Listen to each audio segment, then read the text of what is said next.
Hey everybody, welcome back to another production meeting. Guys, how are we this week? I'm doing dandy. I actually did a lot this week. I had to write my list down. You did, and I gave you a gold star. Yeah, it's probably At least one of us as did. I know, I was gonna say it's probably not, it's a little pale in comparison to lists of previous past. But I'm gonna go ahead and Not future past. Yeah. The previous past, guys. The previous past. I can't words. I'm word stupid.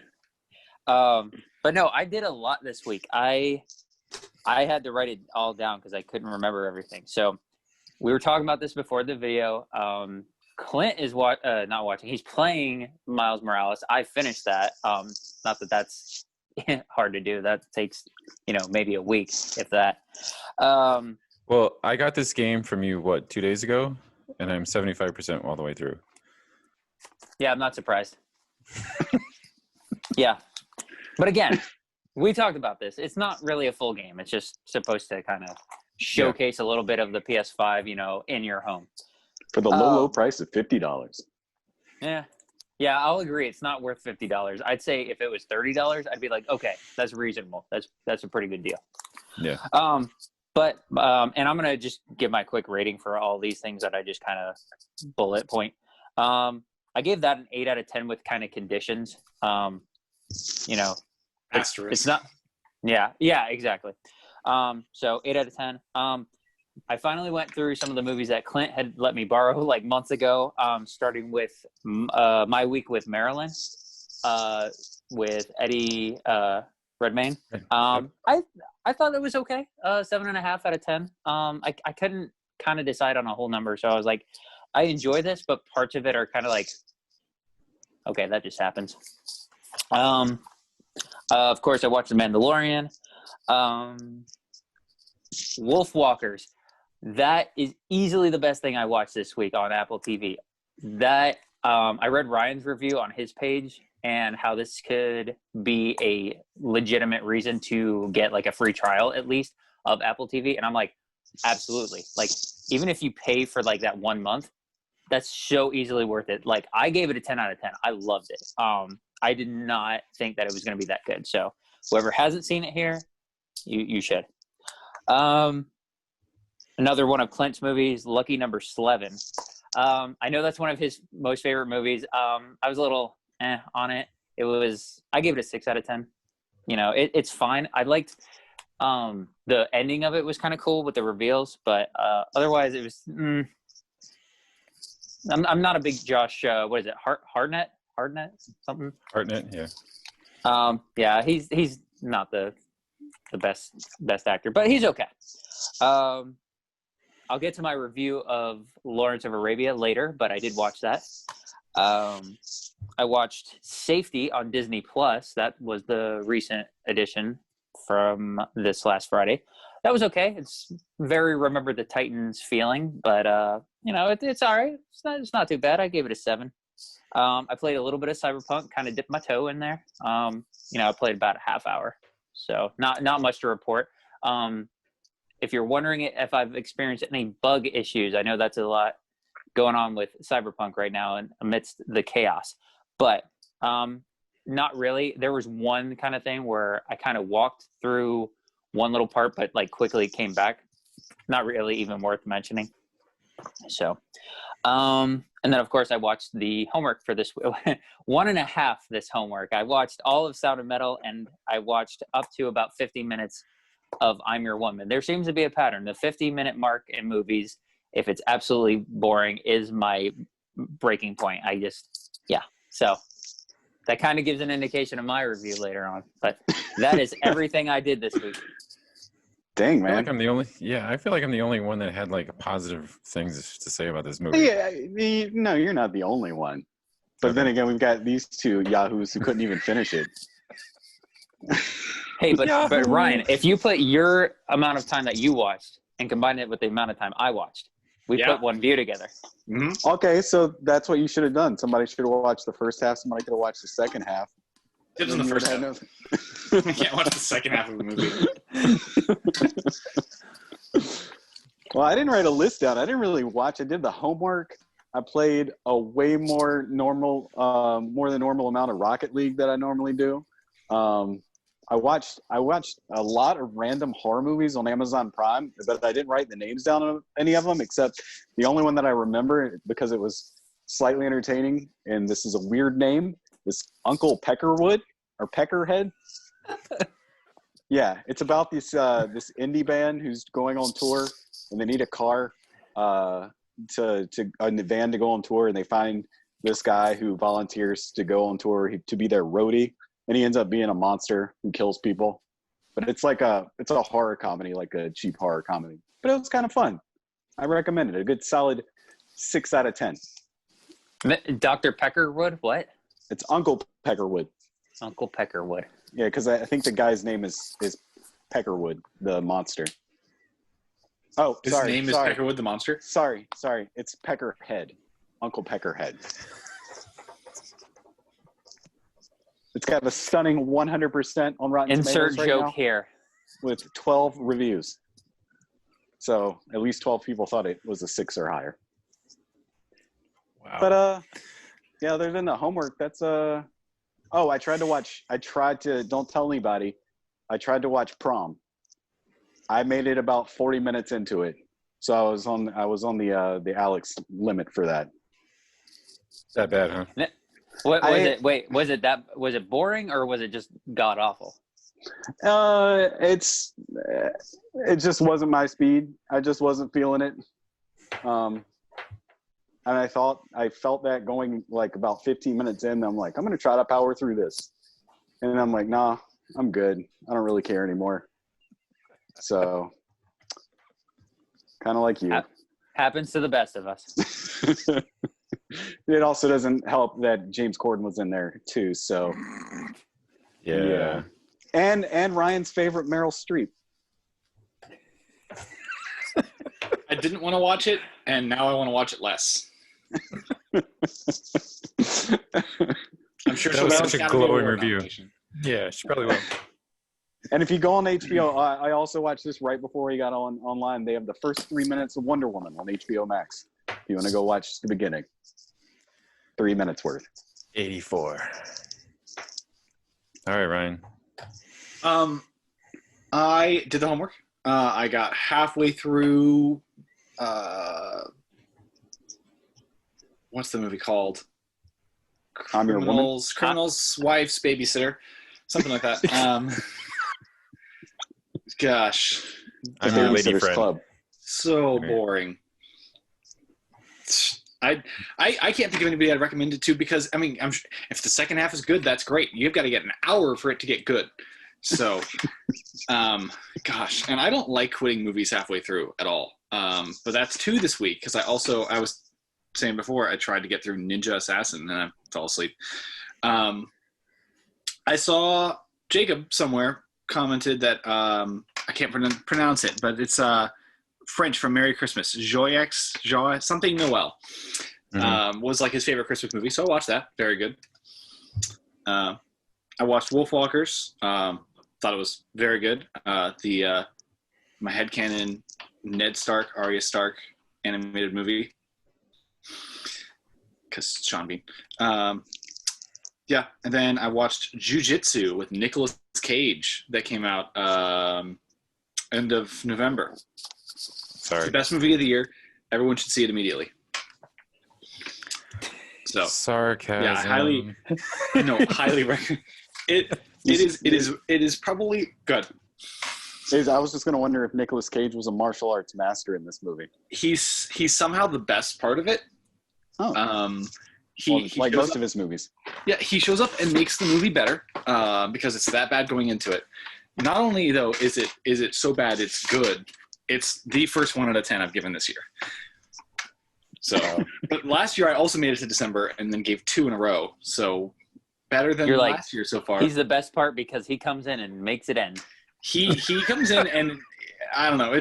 There's a certain amount of care that the stunt performers and Nicolas Cage have for this movie that the movie doesn't care for their amount of care for it. That makes it really hard to get through. Like everyone, it seems like they're having a really good time, except for the editors and the filmmakers. But Nicolas Cage legitimately makes it better. But it is either guilty pleasure or so bad it's good. Either way, it's definitely worth at least watching as much as you can get through for a couple laughs. So I thought that was worth noting. And then I just finished the movie because I turned off I'm Your Woman and wanted to watch something else immediately. The Aubrey Plaza thriller Black Bear that just came out, or is coming, yeah, just came out this weekend, I think.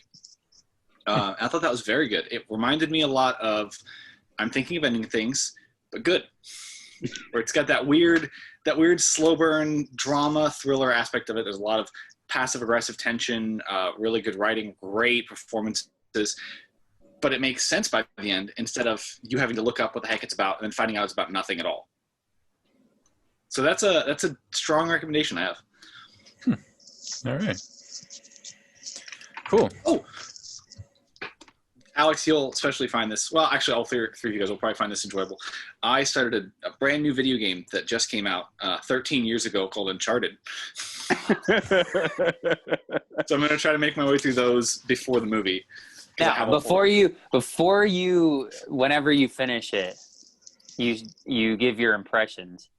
I will say that I won't be surprised if you don't think that great of it, because I'm assuming you're talking about the first game. Yeah. It has not aged the best, but it's still a good game. So I would just take that in mind. But yes, enjoy. Will do. All right. Well, while you guys were doing that, I am on staycation, so I have cut my HBO Max queue down a whole lot. I also finished Ghost of Tsushima. I thought it was pretty good. Yeah, it was pretty good. I bumped it to an 8.5 to 9 with the ending and stuff. Watched the Spielberg documentary on HBO, which, if you like Spielberg, watch this. It's kind of interesting to see all of where some of his movies come from and where his themes come from and stuff like that. But if you're like me, where I'm not really thinking that he's the greatest American filmmaker, it just kind of highlights all of his greatest hits. So finished Seven Samurai. I did end up liking it a lot, though I was, like I said, I was kind of disappointed. I already knew where the story was going. But watched Lady Snowblood. That was pretty cool. Yeah, it was a very good movie. I hated The Player. Have you guys seen this movie with Tim Robbins in 1992? It's a Robert Altman movie. Yeah, it made me watch it. I think we watched it in film school 20 years ago. But yeah, it didn't resonate that well. It was oh, cool, screenwriters, and look at this long shot or tracking shot. And I'm all right, cool. Yeah, it was dumb. North by Northwest and Cats. Finally got Quinn to sit down and watch Cats. She watched all of it. I'm kind of surprised she's watched it 7 times since then. No, but I didn't think it was that bad, to be honest with you. I've never seen the play. I've never seen the musical. There was some CGI that was kind of wonky, but other than that, I was just all right, well, whatever. I didn't think it was horrible, but I mean, it's the one of the longest running Broadway shows, man. Yeah, or was. Yeah, people paid to go see it. It made lots of money, so obviously some people like it. Yeah, I said, some CGI it was kind of wonky, the aspect ratio of them and the cats and everything else, they just seemed really kind of weird. But I don't know, it was fine. It wasn't great, but it was fine. All right, anything else? Because we got a lot of bullet points to get through the news. Alex, did you want to go through the game stuff first? Yes. Okay, so let's do that. In addition to what Clint will cover later, the Video Games awards were last week on Thursday. No, were they Thursday or were they Wednesday? I think, because I remember. Oh, okay. I thought it was taking place while we were recording last week's video. But anyway, so I'm not going to go over any of the non-award related stuff. So any game specific coverage, I'm just going to skip, and I'm just going to go over the winners of all these different categories. Just kind of rapid fire. So the first category was best score / music, and I'm not even going to say all the nominees. I'm just going to say who the winner was. That was the Final Fantasy VII Remake. I agree with that. The score was actually really good. It kind of immersed you more into the story, so it was really nice. I'm going to skip this other one because it was really just no point in writing it. Best action adventure, Last of Us Part 2 won that. I think that's fair. I played it. It's got a lot of goodness to it, besides the story. Best family game was Animal Crossing New Horizons. I'm not surprised by that, especially since a lot of people were cooped up during, this summer. So a lot of family-oriented type playing going on. So that doesn't surprise me at all. Best community support was Fall Guys, Ultimate Knockout. So that didn't surprise me too. That kind of blew the world, or took the world by storm. So for a hot minute. Best debut game, and I have to go back and look at this. It was called Phasmophobia. I don't know anything about this, so That's it's a VR ghost hunting game that I've seen them play it on Twitch. So it's like there's teams of 4 people, and they just go around and try to find ghosts. They have like scenarios that they have to do, and like the game itself is responsive to vocal commands. So if you talk, say certain things, they actually interact with the actual game itself. And it's mainly VR, but you don't have to play it VR if you don't want to. But yeah, it looks like a pretty fun game. Yeah, I didn't watch it because I was just trying to, the video game awards were like over 3 hours. So I was like, I'm just going to hit these real quick and just, whatever. This was one of the ones I objected with. Best for performance. Now, what that means is like a certain actual like voice actor / regular actor who plays a character in a game. So like whoever the guy was for Jin Sakai in Ghost of Tsushima, and others alike. Now, Laura Bailey is an established voice actor in the community, in the video game world, and she played Abby on Last of Us Part 2, and I think that was a horrible. I don't think she should have won it at all. I'm like, nominated, okay, but she should not have won it. Like I like her. She does great work in other things, but I don't like that she won that at all. So, but she's good nonetheless. Best multiplayer. That I'm not too familiar with it, but I know of it, is the game called Among Us, with there's memes about it all over the place, like who's the imposter kind of thing. I don't quite understand it. So best indie game. Now I know of some people who want this and have this and played it. It's the Switch exclusive called Hades. I hear that's really, really good, so I have to actually look into it myself. So I think that's deserving of it. Best audio design, Last of Us Part 2. I think that's also fair because a lot of the sound editing in that game is very good. Best role-playing game, Final Fantasy VII. That was kind of a given. Best simulated game / strategy is Microsoft's Flight Simulator. I caught a glimpse of some of the trailer for it. Cool. I'm going to get to a point in my brain when I finish here. I've got like 5 more categories left.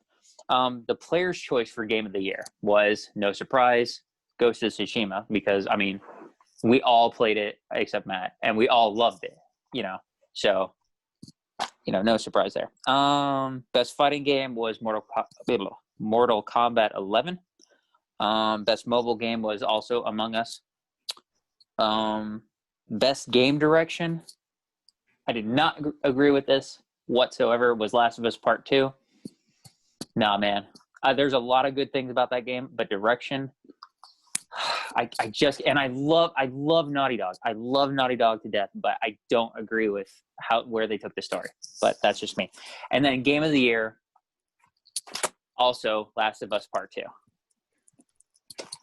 Like that, I'm like that. All that makes me feel like it was slightly rigged for them to win. Now it's a great game in a lot of aspects.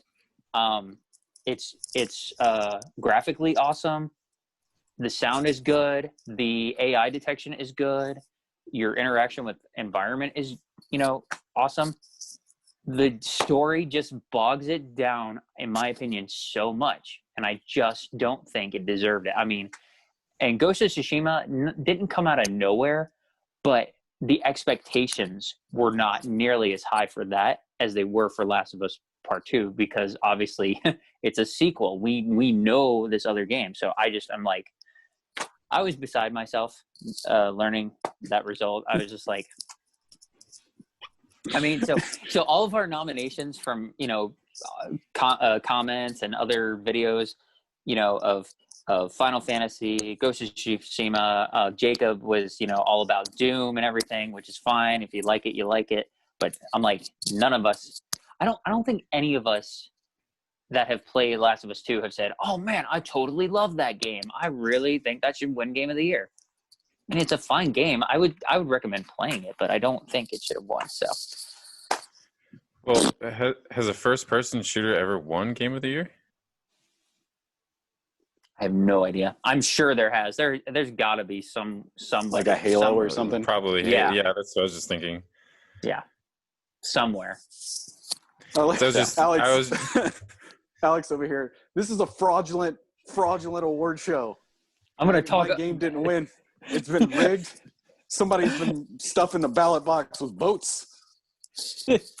Yeah, I mean, I don't want to sound so like sour that like the games I like didn't win, but at the same time, I'm just like, just go with general consensus and popularity. I mean, I'm not the only one that likes Ghost of Tsushima. Ryan isn't, and Clint isn't. I mean, it's got a huge like popularity, and I mean, they're adding stuff to it through their multiplayer like every day. So I'm like,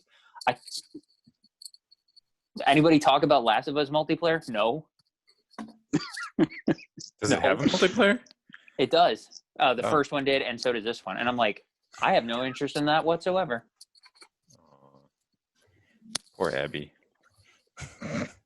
Yeah, and it's like, this is the last thing, is that the game is good. It's that story. It's a little too, I don't know. There's similar parts to Game of Thrones that did stuff similar to that. Like, yeah. Wait, yeah. So did you say that there was a People's Choice Game of the Year and then there was a Game of the Year? Mm-hmm. That's dumb. Yeah, like, it's kind of like, this like, is the one that actual people like, and this is the one that we like.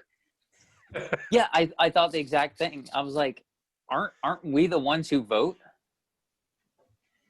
So apparently, you're probably right. There probably is some monetary funds that went into that last award. I feel like in the popular one, like the players' vote or choice is probably the actual one that should have won. Yeah, I mean, what was the player's choice again? Huh? What was the player's choice again? It was Tsushima. Tsushima? Okay. Mm-hmm. And like all those games, all those like Final Fantasy and Tsushima and Last of Us 2, all were kind of like nominees for all of those major things. In fact, yeah, Last of Us didn't win any of those awards other than Player's Choice. I find that super odd. Not one other thing. It's like they got the results and they're like, oh man, we didn't give Ghost any awards. We need to make one for it since they're going to show up. Here you go.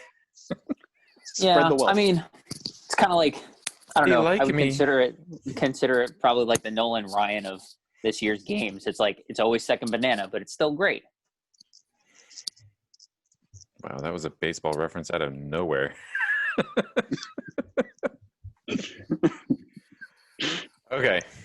What do you think of Ghost of Tsushima? It's the Nolan Ryan of video games, man. It's the I don't know, what's a basketball one? It's like the Scottie Pippen. The Scottie Pippen, yeah, the Scottie Pippen. It's the John Stockton of video games, man. It's like the Buffalo Bills of games. It's always like, so close. It's like the Alexander Seaman of what's that guy's name? Isn't that the guy that used to play for the Capitals? I was like, I don't know. Man, come on, man. You're the hockey guy for the Washington. Or I Nicholas know. Backstrom. Nicholas Backstrom. Oh, yeah. There you go. Yeah. All right. Anyway, so moving on. We have no other news but the Disney stuff that dropped last Thursday for Walt Disney Investor Day. I didn't realize this was like a holiday, but whatever. So everyone get cozy, get a nice beverage. Yeah, you sit gotta get back. cozy with it. Like Alex, I'm gonna go over some of this bullet point stuff. I'm not gonna go over the Hulu stuff. Nobody cares. Like they're getting shows. Oh, you do, Ryan? Really? It's like the He's one like, thing he's that's interested the about. only thing he cares It about. was. I love Star Wars more than most things to an unreasonable degree, and I was like, oh yeah, all this news is great. Look, trailer, great. All this stuff is great. Freaking creator of Fargo making an Alien series for HBO was the only bit of interesting news. I thought. I'm so on board for it. So, Well, since Ryan spoiled it, let's talk about that. So Nola Haley is making an Alien franchise for FX, which is associated with Hulu now. So, and he's doing this with Ridley Scott, apparently. I guess they're like collaborating on this. And yes, Noah Wiley is that how you pronounce his name? I don't even know. He's creator of Fargo and Legion. So, which is a really good show. If you guys haven't seen it. So I thought that was kind of interesting news. However, It's Always Sunny in Philadelphia is getting like 4 more seasons. There's a show from David E. Kelly coming into Hulu. Nobody cares. Oh, and some Shogun series that takes place in feudal Japan. So I thought I was going to I'll go over the Disney Plus series that are coming out. Apparently Luke Evans and Josh Gad are having their own series. It's called Beauty and the Beast, but I'm sure that this is some Gaston series. I haven't seen Beauty and the Beast. I don't know if you guys care. Yeah, I don't know. Percy Jackson is getting his own TV series. Okay. Swiss Family Robinson is getting their own series or reboot or whatever. Turner and Hooch with Josh Peck. Why do I know that name? Wait, is he Hooch? Yeah, he's gonna play Hooch, mocapped. I knew it. Josh Peck was that guy from that movie. God, what was Drake that and movie? Josh? Yeah, he's actually. Oh, Yeah, yeah. it is that guy. Okay. But he did that Yeah. movie like 10 years ago that got really big. I can't remember. Wait. Hold on. I know what you're talking about. Are you talking about like a war movie? Wasn't No, he it in wasn't Red a war. Dawn? Yeah. Clint, that's what I was thinking. That's what I thought you were thinking, Matt. Yeah, he was in the updated version of Red Dawn. Yeah. I know that. Okay.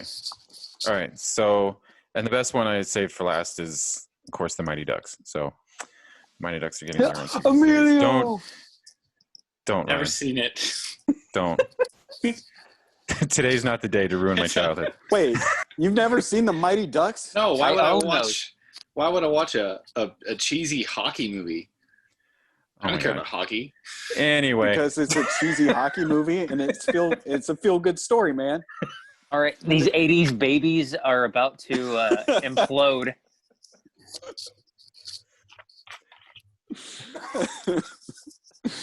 Charlie Conway is the best hockey player ever. That's all you need to know. Okay. Emilio! So, anything from the Disney Plus stuff? Besides Ryan trying to ruin Mighty Ducks for me? I'll watch it for you. I'll watch the first episode.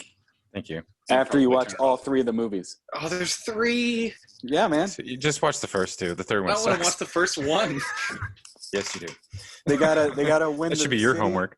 I Then will. they I gotta will do go it. win the Olympics, and then they have to go to college. Oh, Yeah, man. I will cram it right before the show comes out. Actually, I think it's like a prep school, high school. It's not college. Yeah. Yeah. Okay. Nothing else. Then I'm going to move on to the Disney Studios movies. I guess the live action movies. Hocus Pocus 2 is coming out. Obviously, we all kind of like had seen that coming. This is for Disney Plus. 3 Men and a Baby. Zac Efron. I'm legit kind of excited for that. I think that's going to be fun. You know, I saw something on Facebook recently that said, "What is the weirdest fact you know?" And I couldn't think of one right then until just now. That Leonard Nimoy, that's his only directorial work ever. So it's fun to know that. May he rest in peace. Yes. Live long and prosper.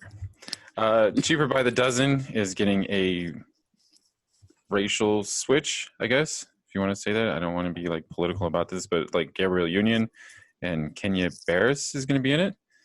And a new Sister Act is coming.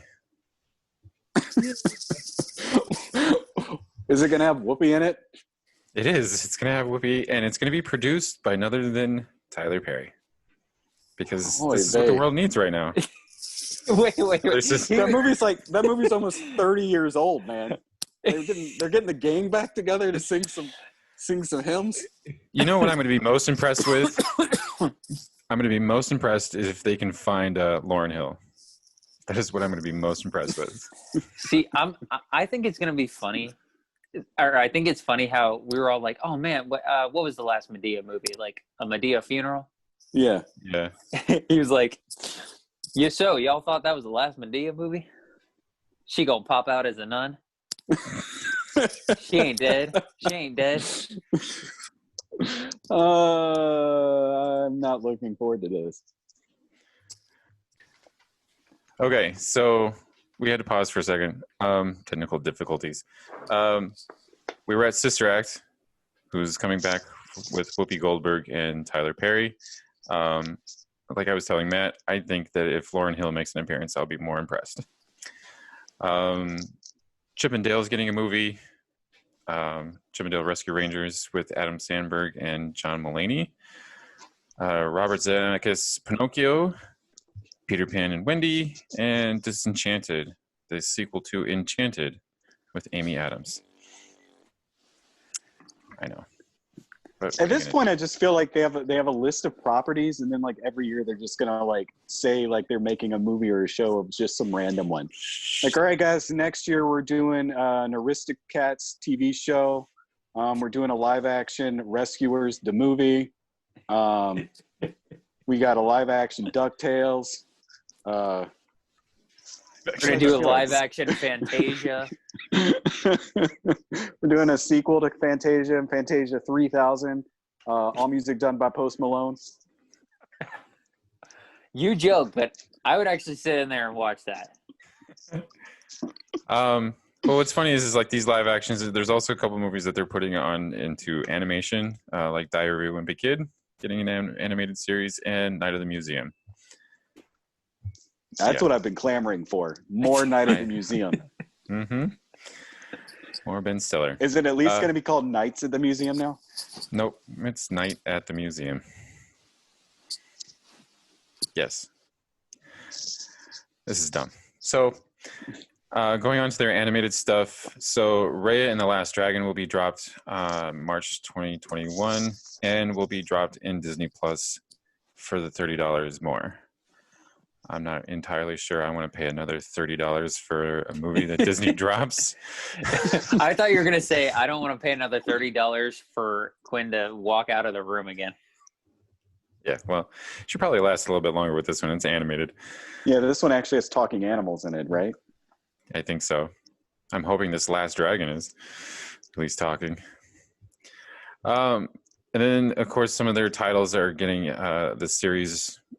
Baymax is getting his own series, Zootopia, Tiana, Moana, and something else. I can't remember what that was. So moving on to Pixar. Pixar has a new movie come out called Turning Red, about a little girl that turns red when she gets upset, or a panda. Looks like a red panda for some reason. I don't know. I don't write this stuff. Don't give me those looks. It's the most original thing you've said so far. It's the only original thing you've said so far. At some point, I'm just going to think you're like making stuff up. Like you're just like, and they also announced this. I'm taking this right off of D23. So, and then the talk of this is for the Pixar section was Lightyear, which is, I guess, a origin story for Buzz Boo. Lightyear. You guys suck. I'm excited for that. Why do No one we needs- want this? No one I needs don't know. this. This doesn't need to exist. And like what Chris Evans said, it's like based on the person that inspired the toy, and I'm like, is that a thing in the world of Toy Story? Yeah, canon. Back That's- in Well, 19, technically, It was like the one thing I was actually like, I like Buzz Lightyear, so I'm down for this, but it's okay. You guys don't have to agree. well, the new head of Pixar, Pete Docter, said that in Toy Story, Buzz Lightyear is the toy that's from the movie, and so this is the movie that inspires the toy. So it's an origin story. I don't know. A lot of people are Some, upset like- because So wait, it's a movie. So this movie would be a movie in the Toy Story world. apparently, yes, It's like some movieception, man. exactly. But I guess people were most upset that Chris Evans is actually voicing Buzz Lightyear and not Tim Allen. Which, okay, I can see their point, but Yeah, he Chris- probably like Chris demanded to do another Santa Claus movie, and they're like, no. no more for you. Okay, so that was all Pixar stuff. I'm trying to like skip over like some of this stuff, the ESPN stuff. We don't need to talk about ESPN stuff, do we? Okay, so let's go back to the Lucasfilm stuff, which is, of course, mostly Star Wars. But there are two things that came out of this that was kind of interesting from the Lucasfilm side of this. They did confirm that Willow is getting his own TV series, Disney Plus. Kind of excited about that. I don't know if Mad Madigan is coming back. Wait, is Warwick Davis going to be in this? Yes. This is coming from Ron Howard, and I want to say Kasdan's son, Jonathan Kasdan. But as far as Val Kilmer goes, I don't know. I think he might want to do a little weightlifting, stuff like that, before he gets into shape for this. But that's just me. Also, Indiana Jones 5 is going to be directed by James Mangold. They did confirm that this was kind of the last of the Indiana Jones films. I thought the last one was the last one. You mean the third one? Yeah. Last Crusade has last in the title. Are we saving thoughts for the end? No, Go man. ahead. I was really disappointed in that, and then I saw James Mangold, and I was like, I've never seen anything I didn't like from James Mangold. So that was kind Just of, give it about a year. yeah. It's just gonna be Logan, but with Indiana Jones. But I'm kind of on board for Mhm. grumpy Harrison Ford Indiana Jones. Well, it's better than Shia LaBeouf, I guess. Wait, he was in one of those? No, I take Good. that back. All right. Okay. So, assuming this is the last Indiana Jones, what do you think, or what do you think the chances are? A, that it's not going to be the last Indiana Jones, and B, they reboot it with like a new Indiana Jones within the 100%. next like 5 to 10 years. 100%. I'd say to the is this the last one? Like what are the chances of this actually being the last one? I'd probably say about 70%. You know, I think there's that nugget that they do it back. But yeah, a reboot series? Oh, 100%. I would give it a few years. Yeah, they'll totally do something. I mean, Raiders is what, almost 40 years old? And we're still getting them. Pirates of the Caribbean's not even 20 years old, and we're getting a reboot of that.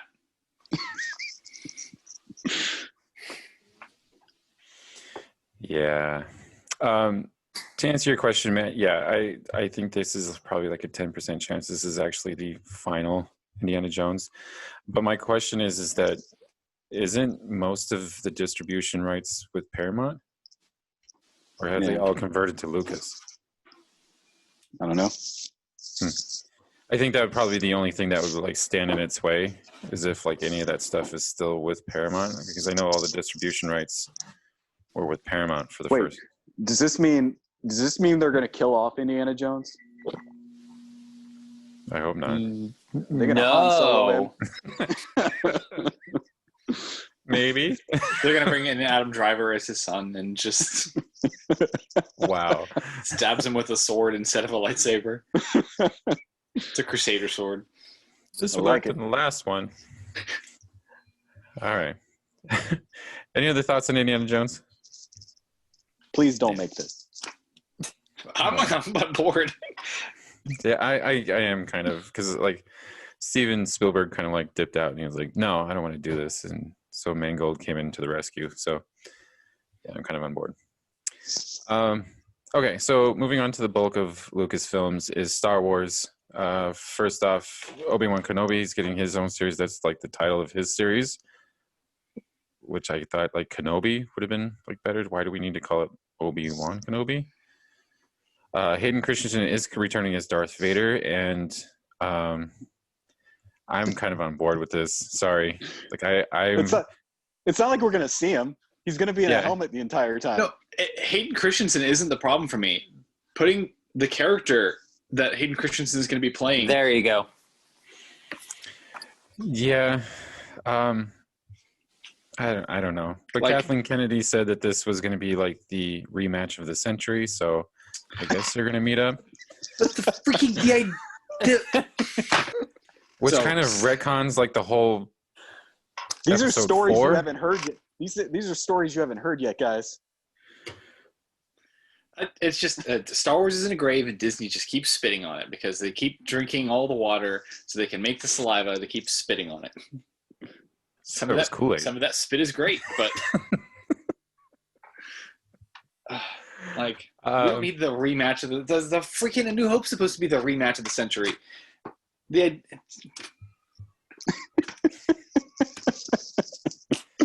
We don't know what they're gonna do, man. There could be like a ton of flashbacks in this show. Like maybe that's the way they'll get like Hayden Christensen out of the uniform. They just do flashbacks from like the Clone Wars and stuff, Or Star Killer. or Star Killer. Ooh, there you go. I don't know. There's not much else, or there's next show is there's not much, just Rangers of the New Republic, which apparently is from Favreau and Filoni. I guess it's gonna be like them cleaning up the Empire. I guess Maybe cops, but that's what I'm thinking, like some cop show in the Star Wars. I don't know. But Ahsoka's getting her own series with Rosario Dawson. Yeah. Right. I read an article that was like, "This is finally getting announced," and I'm like, the episode came out 2 weeks ago. Yeah. Like, finally is 14 days later. Well, yeah, I'm with you on that aspect, Ryan. You don't hire somebody as high profile as Rosario Dawson just for one episode, unless there's like some sort of like multiple episode arcs for this. And no, Rosario Dawson's not like Nicole Kidman or anything, but like she's a big name, and like you don't hire her for one episode. So Which makes me think Timothy Oliphant's coming back too. yeah, I would imagine so as well. So they showed a sizzle reel for Andor, the Cassian Andor series. They showed a trailer for the Star Wars Bad Batch, the animated series. Star Wars Visions apparently is going to be like a mix of like different anime styles, different animation styles for Star Wars. A droid story, which apparently is going to follow C-3PO and R2, because that's another thing that we need, I guess. Lando is getting his own limited series, hopefully with Donald Glover and not Billy D. Williams, because I'm sorry, Mr. Williams, but you look like you're one foot in the grave. So. Why not both? Why not both? Was it Days of Future Past present? You're going to have Lando Calrissian playing Lando Calrissian's dad. There you go. And then The Alkalite, which is the show from the Russian doll creator Leslie Headland. Apparently this is going to happen within the High Republic. So it's set 200 years before episode 1. and it's going to be like this mystery thriller type series. And then the news I was kind of most excited for was Rogue Squadron, directed by Patty Jenkins. This is going to be the first post-saga movie. It's going to drop in December of 2023. And she says that it's supposed to take place after Jedi, I believe. So she's already talked about this. Yeah, I'm definitely down for that. That's kind of exciting. I think the recent, now a lot of people say they like it, but I didn't, of the Squadrons game, and that's left a bad taste in my mouth. So I was hesitant to be all on board with that just because of that. But Patty Jenkins, fine by herself. She has nothing to do with any of my negativity towards the movie. In fact, or whatever, is it a series or is it a movie? No, it's a movie. Yeah. The game is my negative thoughts, so it really has nothing to do with the actual material that's involved. So, Which I saw the game is now $19.99. There you go. Sounds about right. Well, I think she had mentioned that this has nothing to do with any of that stuff because like there's Rogue Squadron novels and things like that, and I guess this is going to be like a new, like its own thing. So, I don't know. And of course, they confirmed that Taika Waititi is directing a Star Wars movie. Any other thoughts on Star Wars? I think the direction with Waititi, I think that makes a lot of sense. I think that'll be good. I like how the company is going all in. They're like, all right, we built these Star Wars lands.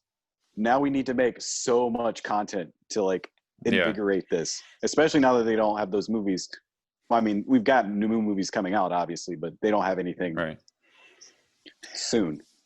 Right. I think it's, I remember reading either last year or the year before anything was really announced. There was an article that said Disney has, I don't know, 25 or somewhere, some high number of slated titles, blah, blah, blah. And I went and clicked on the article, and I think it was either on the article itself or it was a link to another one that corresponded to it. But I went through, and it said, I forget what time it was, so I don't remember the up-and-coming films that were soon to release. But there was, like, untitled Marvel film, untitled Pixar film, untitled Marvel film. And I'm like, I could tell you that there are 25 movies coming out from Alex Corporations, and they're all untitled. How many films do you have coming out? I have about 4, and I'm working on the 5th one. The 5th one is a noir 30s crime movie. To be determined. Yeah, it's coming out to theaters in 2038. Save the date, people. All right. Last but not least is Marvel. I saved Marvel for last because they had like the most stuff that they dropped for. My God, we're not done. I'm just kidding. No, we're not done. Strap in. So there's a sizzle reel for Ms. Marvel. Yeah, I mean it's just a sizzle reel. They did include the announced Secret Invasion series with Samuel L. Jackson and Ben Mendelsohn. Apparently this was going to be the Nick Fury series that there was rumors going around. Ironheart with Dominique Thorne. I am kind of excited about this because Riri Williams is a really cool character. She's like 15 and she builds her own Iron Man suit. Armor Wars with Don Cheadle. He's coming back as Rhodey. Yeah. I don't know. They dropped a trailer for Loki, which kind of looks kind of neat. I really kind of like enjoyed this trailer. They dropped another trailer for WandaVision. Also, The Falcon and Winter Soldier. That one will look really cool. They dropped one for What If, which is the animated series that they're dropping. Let's see. They confirmed Haley Steinfeld as Kate Bishop in Hawkeye, and that Hawkeye is going to drop in the 4th quarter of next year. Tatiana Maslany is She-Hulk, which I don't know why she was like denying that she was She-Hulk. I guess for this, apparently. And that Mark Ruffalo and Tim Roth is coming back for She-Hulk. Tim Roth is going to reprise his role as the Abomination. They talked a little bit about Moon Knight. Guardians of the Galaxy is getting a holiday special. And I Am Groot is going to be a bunch of shorts, or animated shorts that are coming. Those are the TV shows. These are the movies. Ant-Man and the Wasp and Quantum Mania is going to be the third subtitle for the third Ant-Man and the Wasp movie.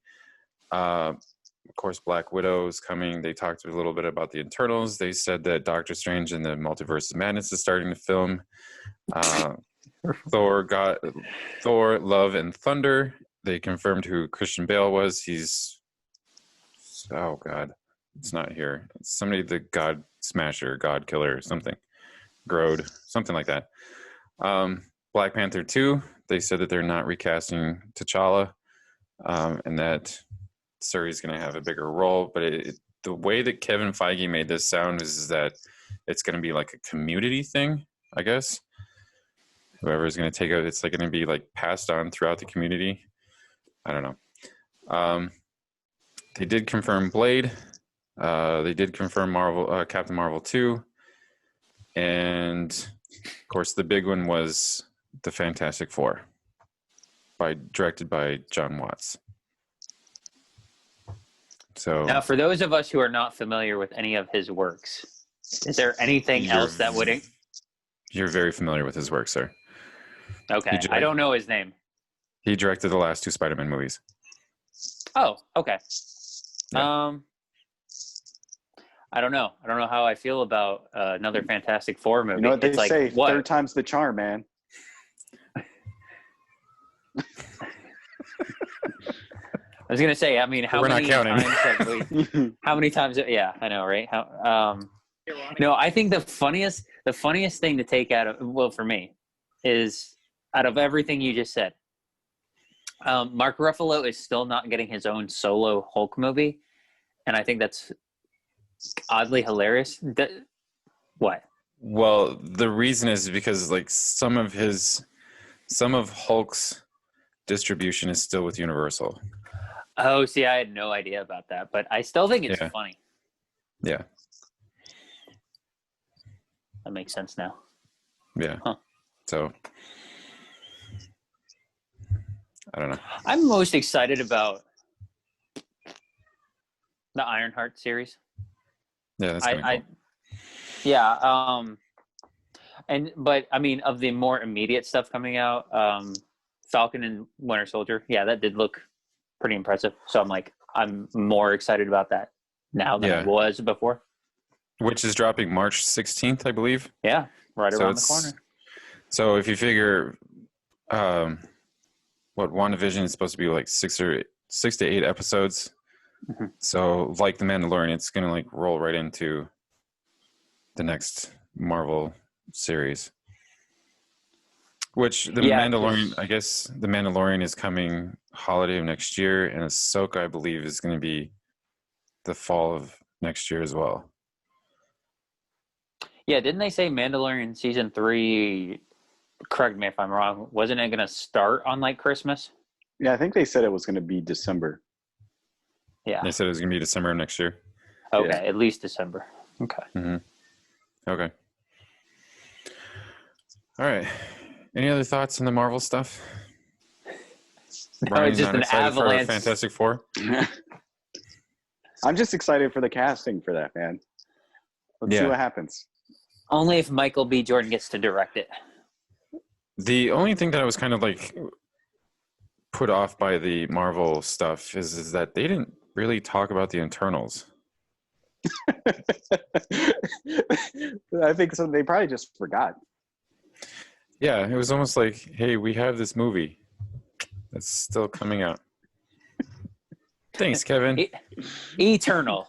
What's that in reference to? It's delay time. Yeah. I thought there would be like a trailer, like some sort of like teaser by now, especially with this, like all this crap that they dropped. Like seriously, they had like 6 or 7 trailers for all this stuff and not one for the Eternals. I mean, honestly, it really felt, other than a trailer or two. I mean, obviously you were watching it. I was just getting all the text flooding in. So, but in my perspective, it just felt like a lot of like, okay, have like 25 to 50 guys with mics, and they're all dropping their mics. There's Quantumania. There's She-Hulk. There's this. There's this. You know, and it was just like, that's what we're doing. And they weren't really focusing on too heavy the stuff that we know of to be released sooner rather than later. So, Right. yeah, I'm not that surprised that they're not talking about it, but it would have been nice to have some mention of it. Yeah, it's a little odd that they don't talk about it at all. Well, that's all the Disney stuff. You guys have anything else?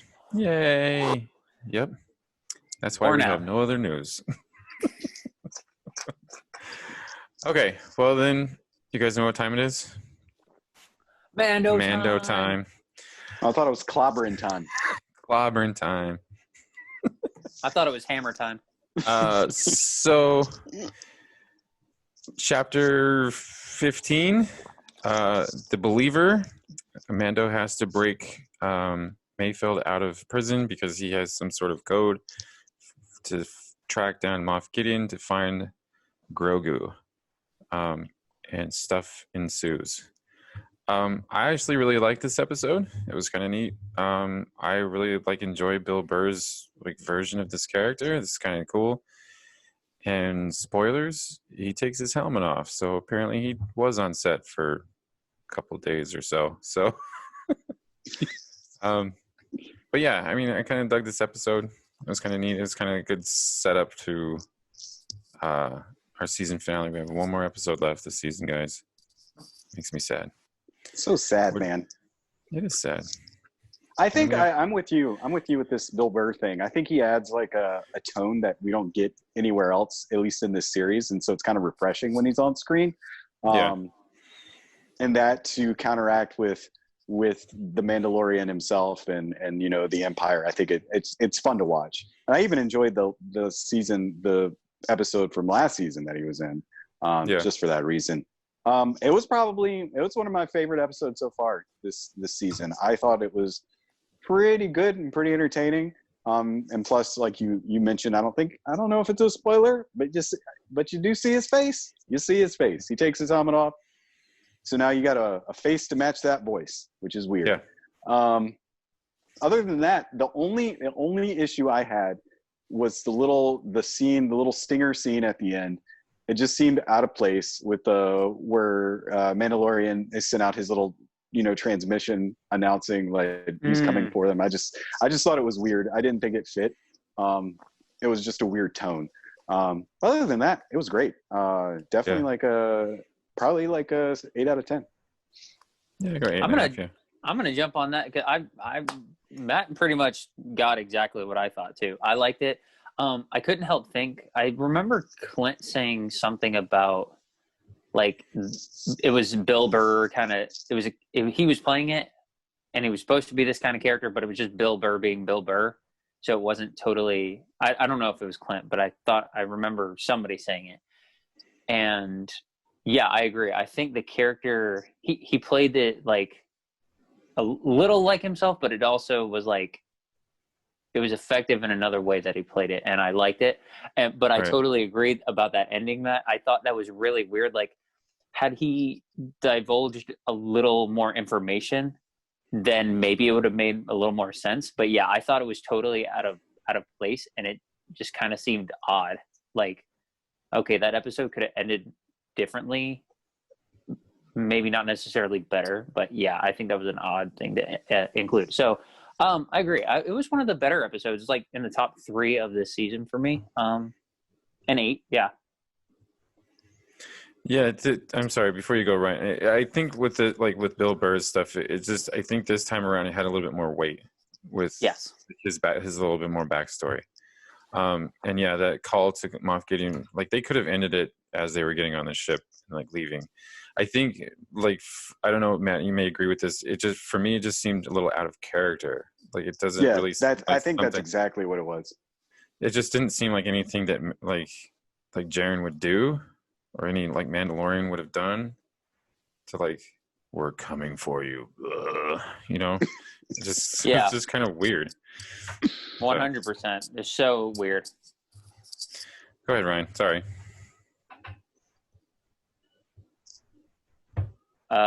We can't hear you, Ryan. Yeah, really? Wait, Oh, there we go.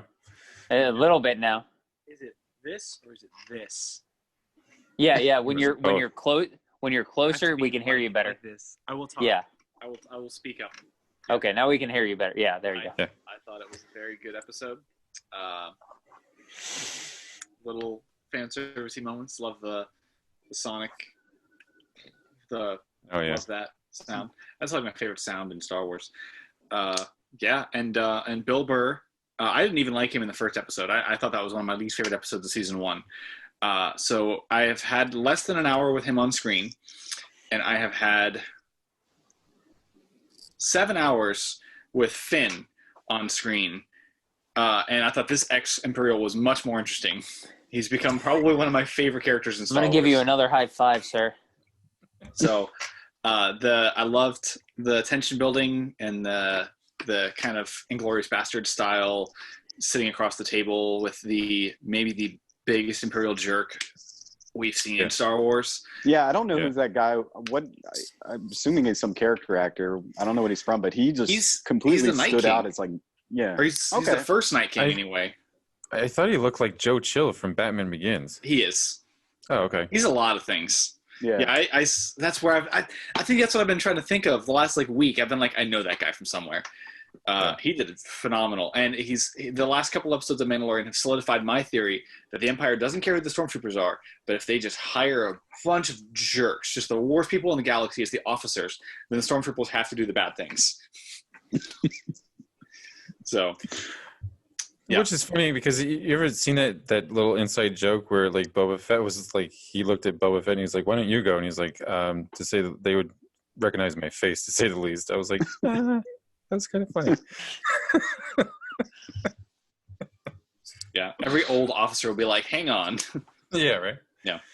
Who are you? Yeah, very good. I like the one thing that kind of wasn't bothering me, but Mandalorian armor has become very, very impervious. And so I like that he puts on the Stormtrooper armor and he's like, oh crap, I gotta work for this one. When he's fighting on top of the transport, he's like, oh crap, yeah, black tits anymore. Yeah.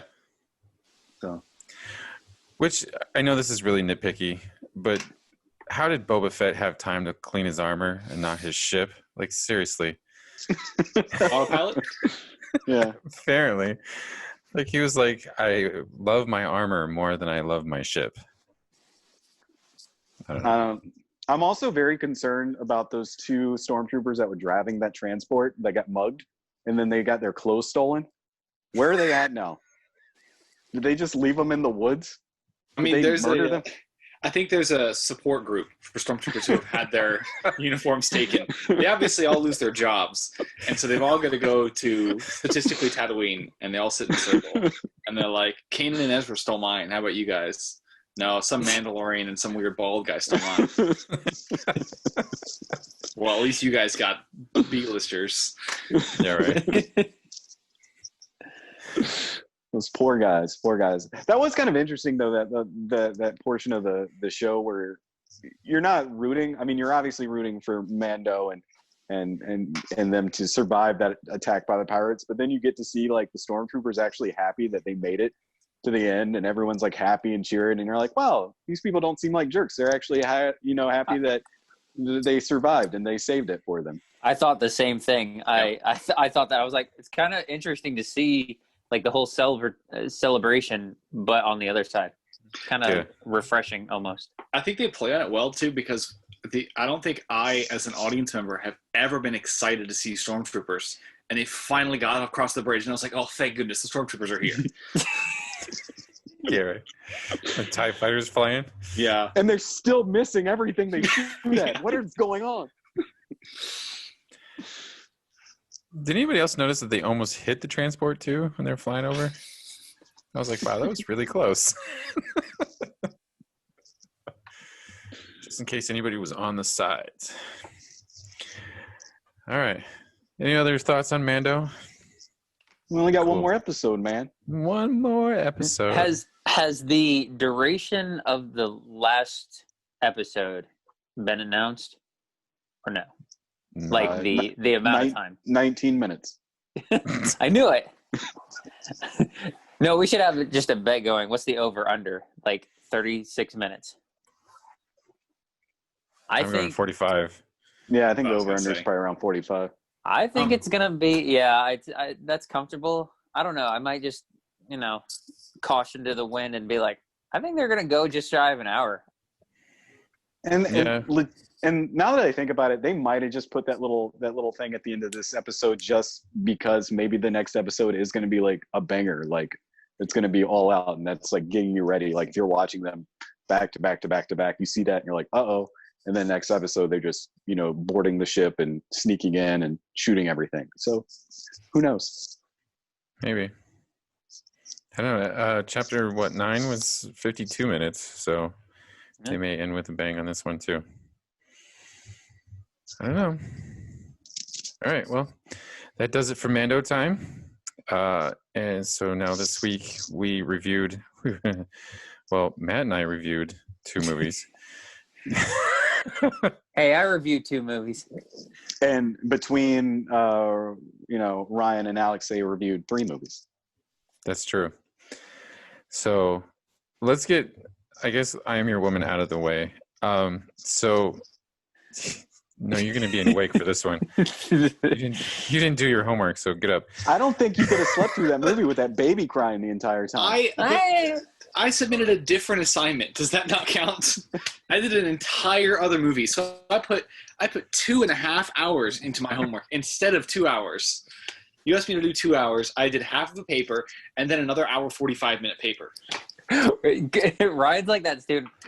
Like, Mr. Johnson, I didn't do the homework you assigned me, but I went ahead and did the extra credit that would help my grade.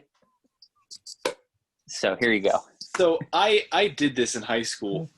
We had a paper due in chemistry, and I thought it was boring to write about. So my friend and I made a Star Trek parody video and submitted it, and we got an A+. Well, there you go. So this is absolutely how I did homework in high school. So I didn't finish my assignment, and I did a different one. Awesome. Okay, so I Am Your Woman stars Rachel Brosnahan, and she is a thief's wife that has to now go on the run because her husband does some bad stuff, which you don't really find out until like much later into the film.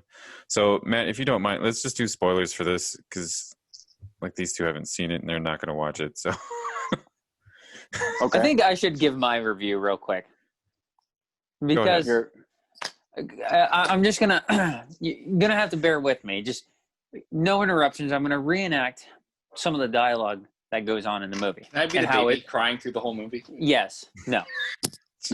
While I love that idea, Ryan. While I love that idea, no. So this is how the dialogue is portrayed in the movie. Who are you? I'm Cal. What's that baby doing there? The baby's name is Harry. Where did that baby come from? And that's how the whole entire movie is.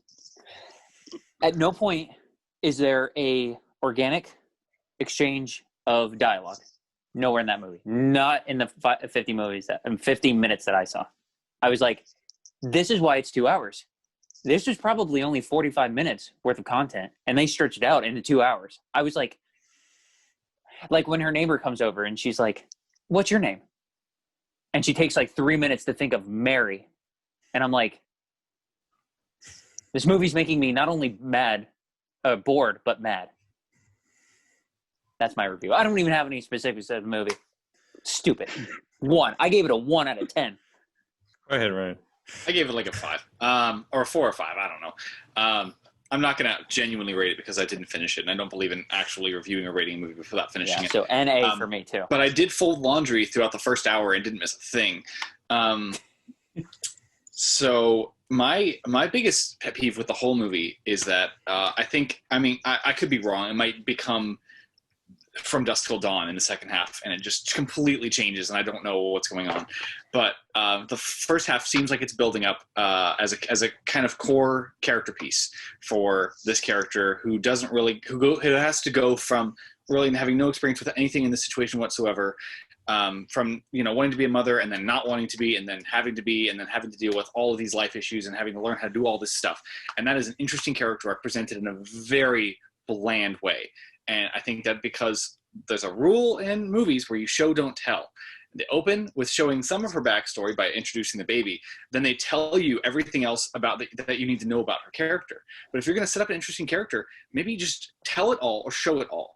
Because you show her getting a baby and you get kind of a very, very bland reaction to it. That's a child that he's bringing into the house. There's an entire movie that the Coen brothers did about that with two people overreacting because they stole a child. Not overreacting, but it's raising their son is very... No, they overreacted. Yeah, they did.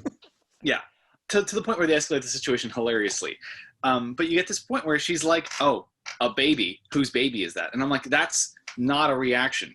Because we haven't seen what she talks about later, which she spends like 5 minutes explaining to us later on in the movie, like an hour into the movie, why she reacted like that way at the beginning of the movie. Either show that at the beginning of the movie so we can get some attachment to it, or maybe just have her have the baby. We wonder why she's acting so weird. So we get this kind of hook early on where we're like, what's her problem with this baby? And why doesn't she have a clue what she's doing? And later you find out, hey, I just got this baby yesterday. And I don't know. And you get, if you're going to tell it, just tell it. Give the audience everything we need to know to keep us interested in the second half. Instead of being like, here's a little bit, da da da da da da da da da da da da. Here's a little bit more of what you missed at the beginning. And I'm like, great. This made me think of, when we were talking about Suicide Squad. I know it's a weird segue, but Suicide Squad and how you talk about the editing of that, like the shots are like really, really, yeah. This is the exact opposite of that. They hold scenes way too long. I was looking at their front door for like 5 minutes and nothing happened. And I'm like, oh, did I pause it? Oh, no, the movie's still going. Are you two done? Yeah, that was a lot for people. I thought I made some legitimate discussions, filmmaking points. Ryan, you almost for my biggest criticism for this film, you almost hit it the nail right on the head. This film doesn't know what it wants to be. And you didn't even make it to the third act where it completely changes. That baby disappears. You don't see that baby no more. I mean, you do, but it's not like integral part of the story anymore. At the beginning, it's her and Kyle driving in this car, and I'm like, all right, I'm going to see this movie about these people trying to get away, hiding. And they go to the hospital, and they, have that, intriguing, tense moment in the hospital. I'm like, all right, this is cool. Then they take her to the house, and Kyle leaves. And I'm like, oh, so I guess I'm not getting what I thought I was going to get. Now I'm going to get her in this house, like trying to make do with this baby. I'm like, is that what I'm going to get with this movie? No. Some killers show up and try to kill her because she let some lady into her house who ratted her out. All right, so now we're going to go to this cabin. I'm like, all right, so maybe we're still going to see her in this cabin, trying to survive. Nope. Kyle's family shows up. All right, Kyle's family's in there. I guess we're okay. Kyle's not coming. All right, so now we're going to get all this exposition about who Kyle is, who this lady is, how this family works. And now let's go to the city and have some action scenes and shoot some people. Keep in mind the ending of this, the twist. I'm not even sure, and I think we marked this as spoilers already. Her husband's dead apparently, but no one in the town knows it. I figured that like as soon as he didn't show up. I was just kind of waiting for them to say it because they say everything that happens. No one believes he's dead. They're all still trying to find him, and it just didn't make any sense to me. So, and then that baby's not anywhere mentioned or around that scene where that whole part where she's in the city. They just go back to the cabin and surprise, baby's there. So, I've never watched The Marvelous Miss Maisel. Gasp. I know she's won awards for that. I was not blown away with this performance. It wasn't horrible. I kind of like the first third of the film, and I don't know. I didn't get the long takes. They didn't bother me like they bothered Alex. I got frustrated with what this movie was trying to be. It didn't know what it wanted to be. and the plot itself was a little stitched together at the end. But I'd give it like a 5.5. I don't want to give it a 6 because that's fresh, but a 5.5 out of 10. Not rounding up. Well, for me, this is gonna be the devil all the time for me. Like, you guys like love this movie or that movie. I hated that, and I kind of dug this Devil movie. all the time. Yeah. I kind of dug this movie. All those points are right on track with what I was thinking. I gave this kind of like a 7.5, because I liked her performance. She kind of is like thrown into this like real weird situation. Was the story a little bit long and drawn out? Yeah, it was. There was just like certain points of this movie where you're just like, okay. And it was trying to, I think what it was trying to do was show the other side of like, you know, those like 70s crime shows or like those crime things. And you're showing the wife that is on the run now because her husband's like an idiot and whatever. So it's kind of like showing the other side, but there wasn't like enough tension to keep it a little bit more intriguing until that third act. And then they like start info dropping like everything. And it was just like this Hiroshima worth of stuff that is just like, okay. But I thought it was a good character piece. Like, it was a good action, like a good acting piece. But yeah, there's plot holes in this movie, and I'm not going to deny that. And I think that's why I knocked it down. But I think I kind of graded on a curve because there was a lot of interesting stuff that, like, almost potential with this movie that it could have been a lot better. And I also think because it's like I seen like Julia Hart, I think that's her name, that directed this. She directed Fast Color, which is another kind of slow burn, like thriller, but was pretty good as well.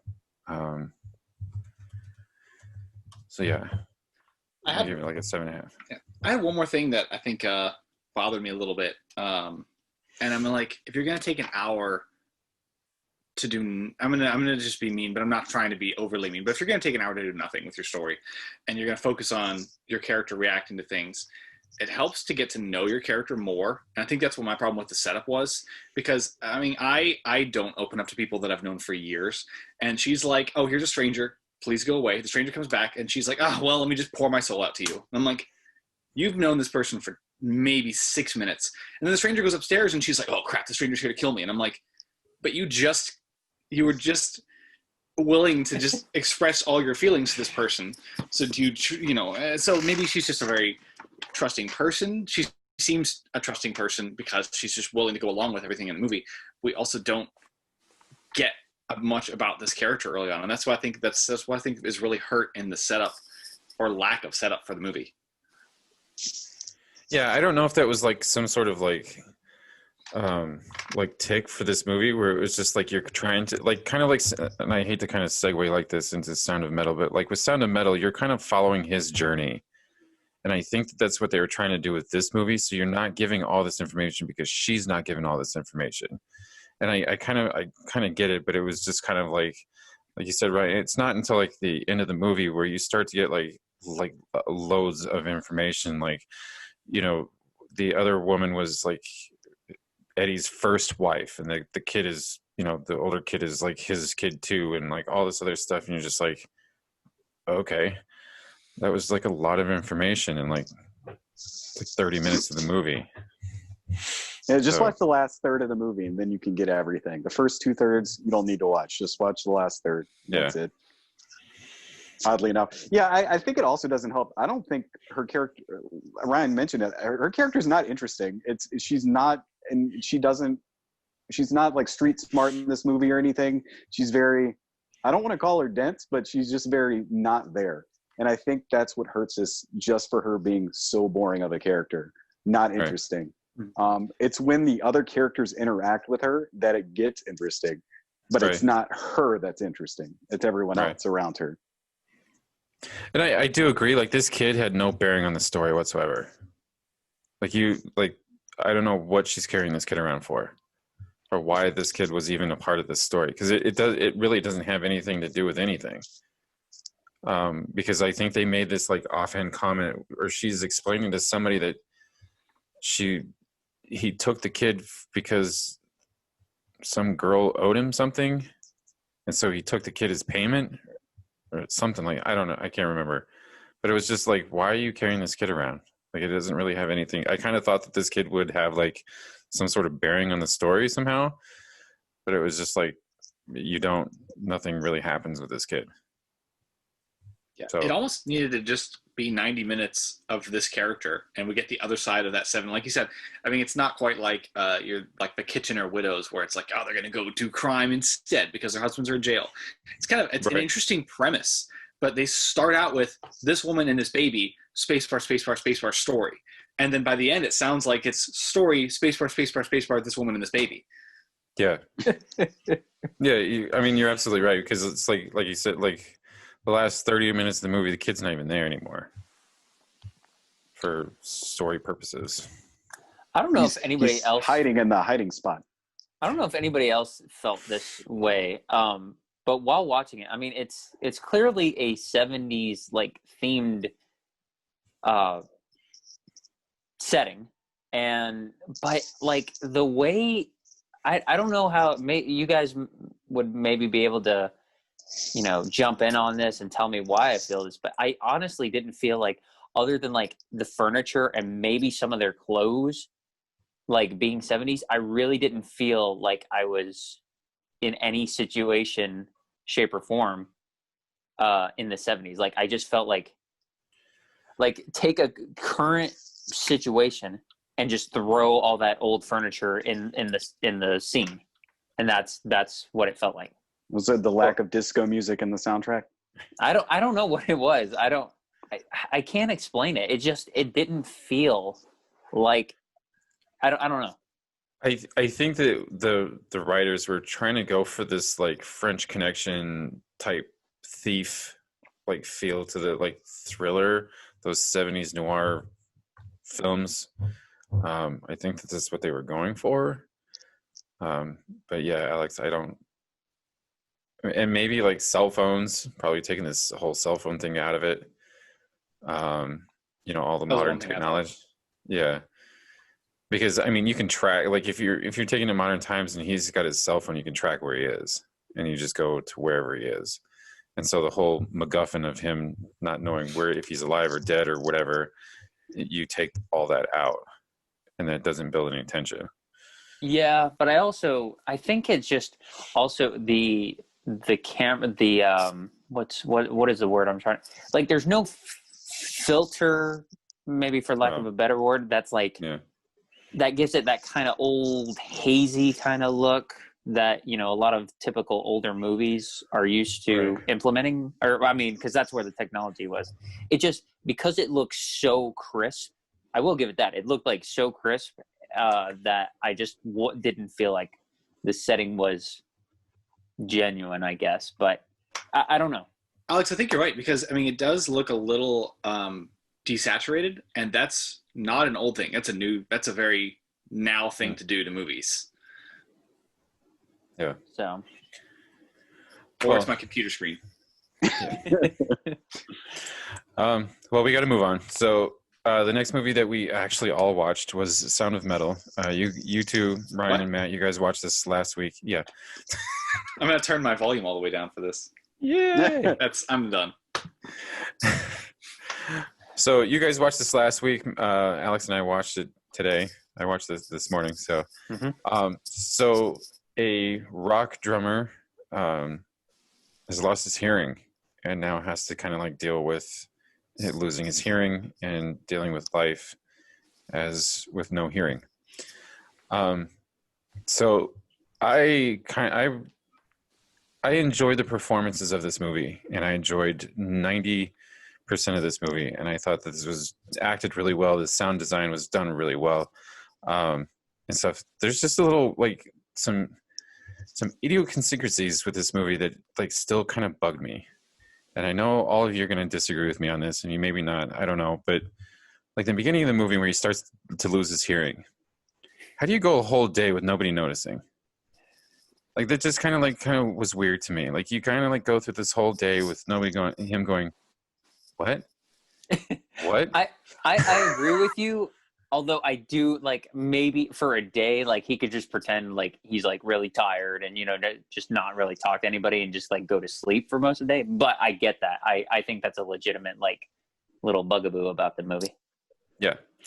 The two other things that are kind of similar. So spoilers for this. Spoiler. Yeah. So he sells his stuff to get a surgery, and yet he gets kicked out of the place that he's at, and then somehow ends up in a motel with no job or anything. Not only that, he's living in a motel and then somehow gets to Paris by the end. Is he selling himself to people? Like, how is he getting to do all this stuff? The way I thought he just kind of overshot his budget, because they gave him like a range of how much it could cost, like from here to here, and then he like almost covered like I thought he like almost covered like the lowest range with selling his RV, didn't he, or something, or pretty close to it? Yeah, it was like 26 something. Yeah, so I kind of just assumed he overshot just a little bit, and that it was on the low end, because it didn't seem like he got like the best deal. Yeah. I gave this an 8.5. I thought it was done really well. It's just like those couple of things are just kind of like, they were just kind of threw me off while I was watching this movie.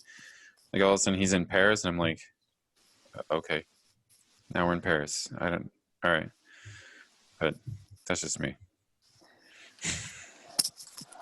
What was your rating? 8.5. You gotta listen, Alex. He said, "Oh, sorry. My bad." He's just losing his hearing. Yeah, I was just effectively portraying the character. Gotta turn on your implants, man, so you can hear us. Yeah. What? Clint, can I? Is it all right if I jump right on the back of yours? Yeah. I agree with every single point you made. I loved it, and there were lots of little problems with it. Some of them I just thought were inevitable, where I was like, you've got to get this character from point A to point B.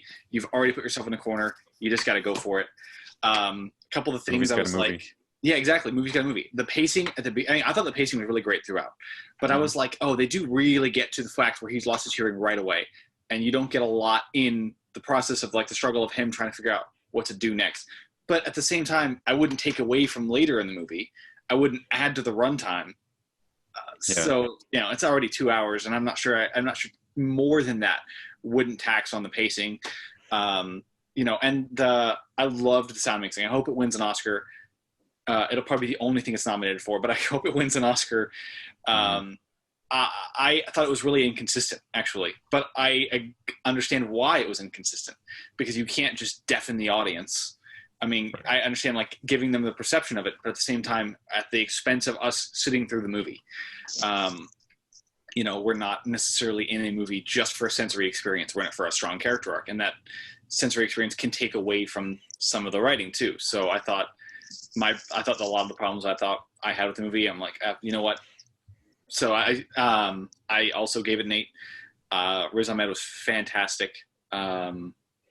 Occasionally really reserved performance I thought was very good. He played a lot of the subtext that you need for that character, because it's so focused on his character arc. And I think in any worst performance from honestly any of the supporting cast might have broken this movie. But even that pitch perfect, I know Alex probably is not in love with the ending. I thought the ending was just perfect. As far as what the movie wants to be with its character arc. So I thought it was very, very good. Definitely one of my not my all-time favorite of the year, but I definitely gave it an 8. Definitely one of my top of the year so far. Yay! So far, I like all these glowing. We're not being negative. This is wonderful. Right.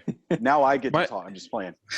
Well, hold on. Before I forget this thought, the only thing the other thing that popped in my head is, why did they split up?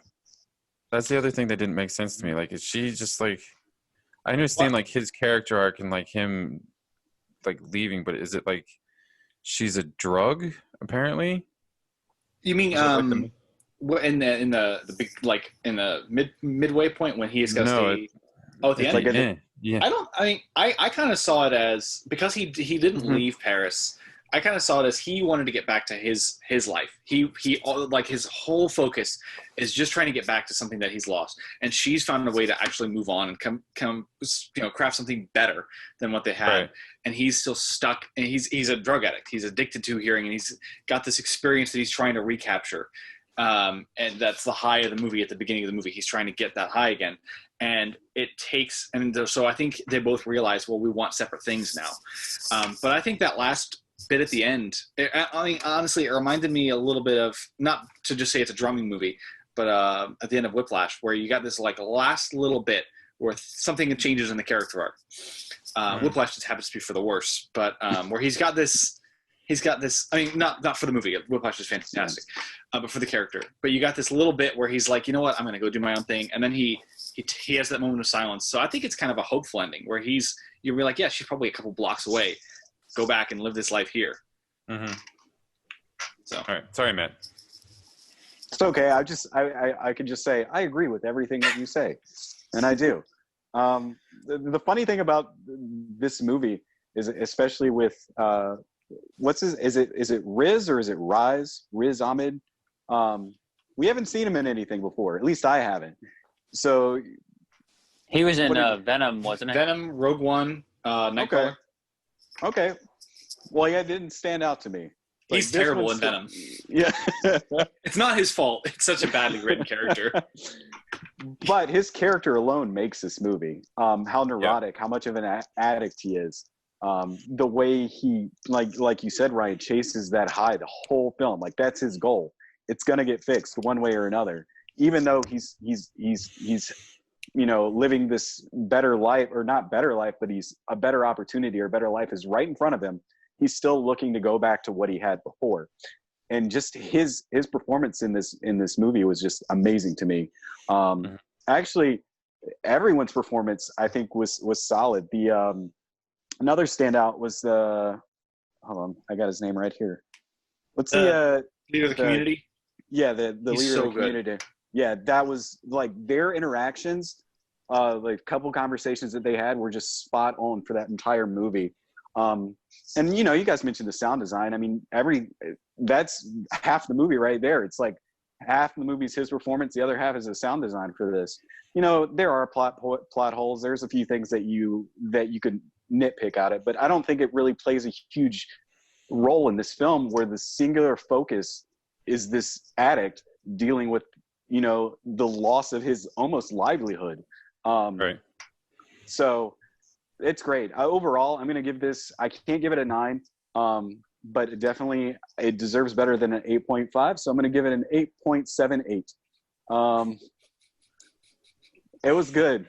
I enjoyed it. I've watched it twice since. Wow. I just loved his performance in there, and I'm going to be sad if they don't push for him to get nominated. Yeah. But that's good. Yeah. I know they're already pushing for, I forgot her name, Artemis from Ready Player One. Olivia Cook? Yes. Cook? I know Amazon's already pushing for her to get nominated.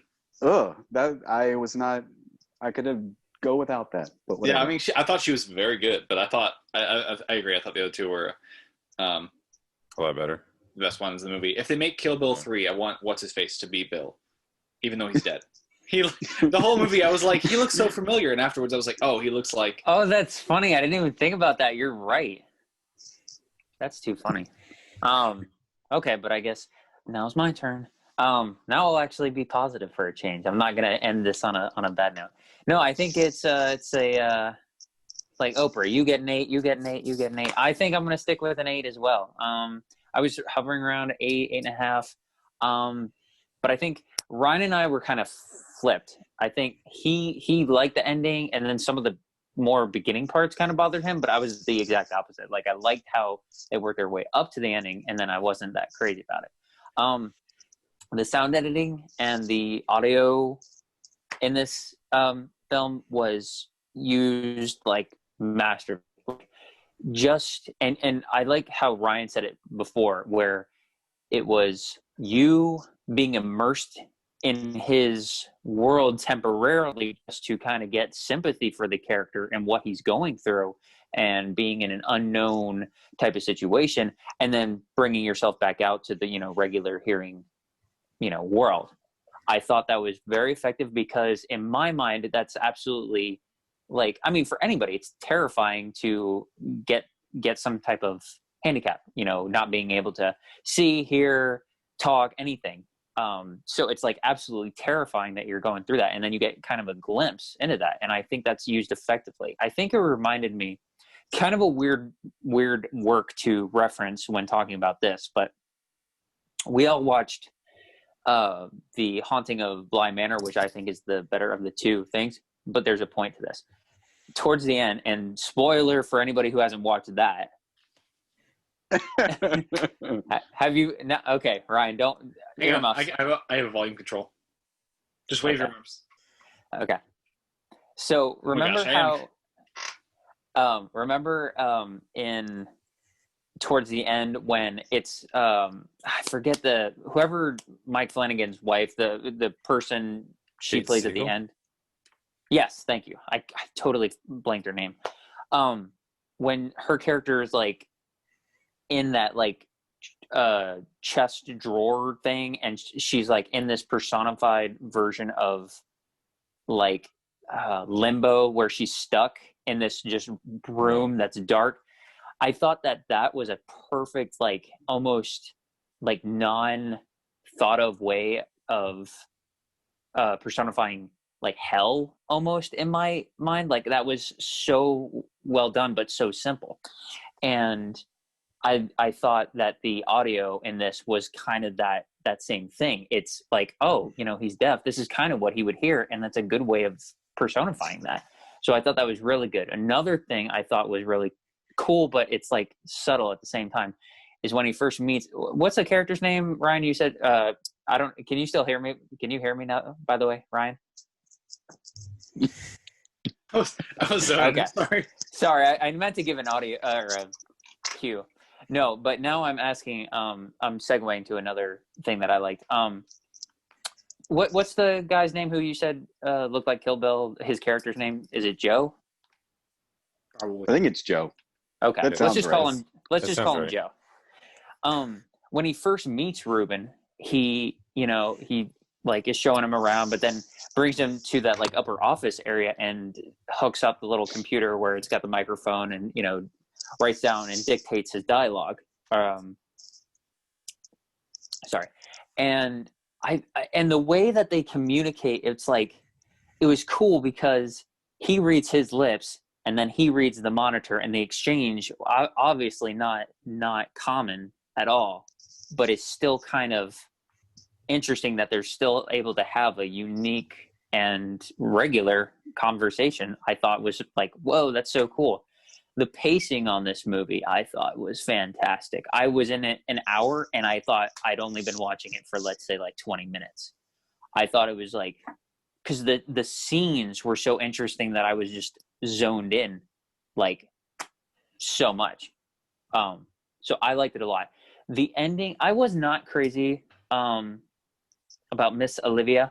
Her character's kind of she's fine. I think, like you guys said, she's overshadowed by the other actors, very much. It's it's a case of being second banana, or in this case, third banana. And, the ending I'm not crazy about. I honestly, I think it's because, okay, I understand she was a drug addict and everything like that. And then when he sees her next, I didn't even recognize her. I was okay, didn't you have unicorn colored eyebrows? And didn't you, you were very grungy, and now you're very cleaned up and posh. But I guess that's the point of not being interacted with him anymore, as I guess that's removed from her life. So then she's able to kind of clean up her act more or less. But, I didn't find the ending super effective, but you guys explaining how he kind of walks out and kind of sits down and regathers what he's gonna do, I think is effective now that I think of it that way.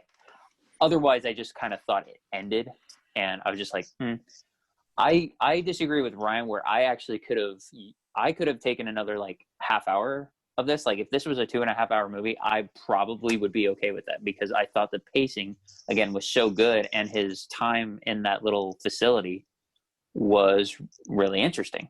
So I really like the movie a lot. So eight, definitely a solid 8 out of 10. Lawrence of Arabia will desensitize you to the runtime, won't it? Yeah, right.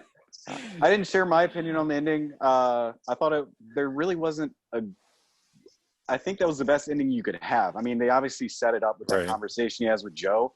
There's really no other ending for this movie. They set it up. They're like, he has to be comfortable with himself, and he has to find like inner peace and be comfortable in the stillness. And I mean, obviously that's what was happening at the end. Once, everything's gone away, you just have to accept who you are and be there. And so I hope he's good, man. I hope he makes strides. That's what I took out of the ending. Is it was just like he's taking these things off, and it's like he asked. The whole conversation was like, "Have you ever just been still?" Yeah. And when he takes his implants out or whatever, and he just kind of sits there, it's like, okay, here's his stillness. And that, yeah, you're right, man. I think that was like the perfect way to just kind of end it.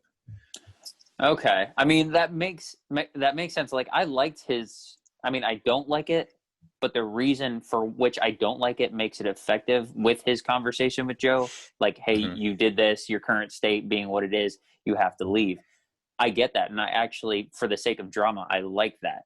Or the sake of conflict, I like that. And I didn't even think about him just sitting and being still. I didn't think of it that way. And so maybe more and more, I'm like, okay, this ending is more effective. I think I just don't like that he and Lou just kind of, that's it. But I guess, again, that's the whole point. So maybe it is more effective than I'm letting it on to be. Right. It got to the very end, and he was sitting on the bench, and then it went to the shot of the tree, and I expected like three little PlayStation symbols where he can reflect on, and he can choose what to reflect on while his wife's composing his haiku. Yeah, right. Playing too much Tsushima, man. Honor. All right. So, any more thoughts on Sound of Metal? No. Let me harp on the fact that sound department making the noises, how they did the implants. That's crazy that they could like. I mean, I wonder how they figured that out. That's how it sounds like. But it was just when you go through the whole movie and he's dreaming about getting these implants because it's going to fix his hearing, and then they finally gets it and he turns it on and he's like, "Well, no, can you fix it? Can you fix it?" And she's like, "No, that's the way it sounds." I mean, I'm sure all of us were thinking it was going to like help his hearing, but not sound as god awful as it does. Yeah. Well, that's one of the things I appreciated the most looking into a lot of the research is that they did a lot of consulting for the movie. Like the Joe is fluent as an ASL translator, and a lot of the smaller characters they have at the community are all either deaf or hearing impaired in some way.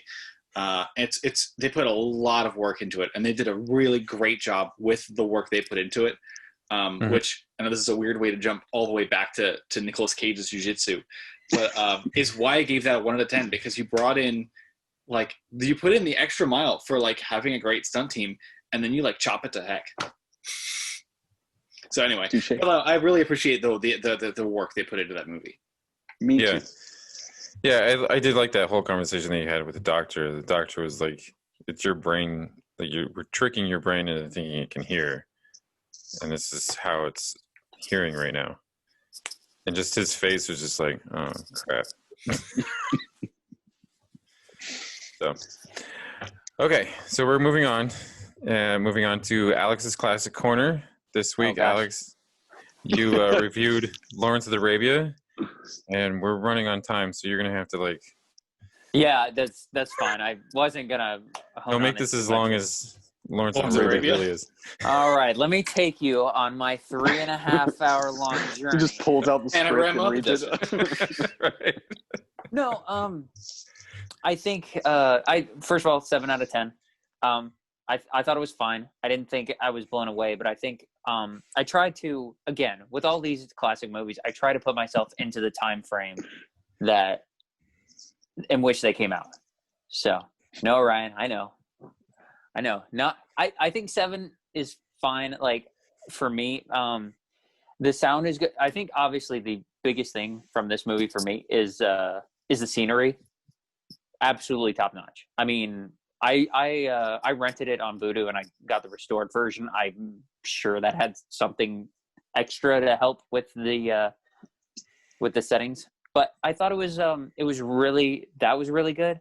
The story is fine. It didn't quite blow me away. I think I tried to do it the way you guys had mentioned, like, do the first hour 40 minutes ish, somewhere around there, and then take a break, go back, maybe come the next day, finish it up. And you're absolutely right. Where the first half of the movie is it's not fair to call it absolutely boring, but very little happens. So it's definitely pales in comparison to the second in terms of actual events that go on. Peter O'Toole, like, I'm sure he was a fine actor. I think what kept distracting me, and I don't know if they put extra, maybe it looked like they put eyeliner on, but he had piercing eyes. Like, he had the most piercing eyes, and I don't know if because I haven't seen anything else he's been in, but it almost felt so distracting to me. But then I also thought his acting was like good, but then not good at the same time. The way it was like not good is I wasn't that crazy about the way how he spoke. It was just kind of a little too, for lack of a better word, floaty for me. It was weird. I don't know how to describe it, but I know that T.E. Lawrence was that. I think there was talk about his homosexuality being kind of like known but not known, just in that gray area, and he was kind of, I think, in that sense, portraying it really well. So I give him props for that. Story overall is good. It's fine. The ending, it is what it is. I get it. It was kind of like dejected from kind of both areas, from both British and, Arabian. So I guess I get that, but it's not the best ending for me. 7 out of 10, I think, is pretty fair. And I get it. It's this is like, when this movie came out, it was like one of its kind. So, not to say that, if it was compared to anything nowadays, it would totally suck, but, it definitely was revolutionary and, it was one of a kind back then. So I get that, but still 7 out of 10, I think it's fine. I would watch it again, and I think it would help if I watched it again. So. Awesome. All right. So next week, we have gathered The Bridge on the River Kwai for you. Oh, yeah. Which is another David Lean. But this time you get Obi-Wan Kenobi. So.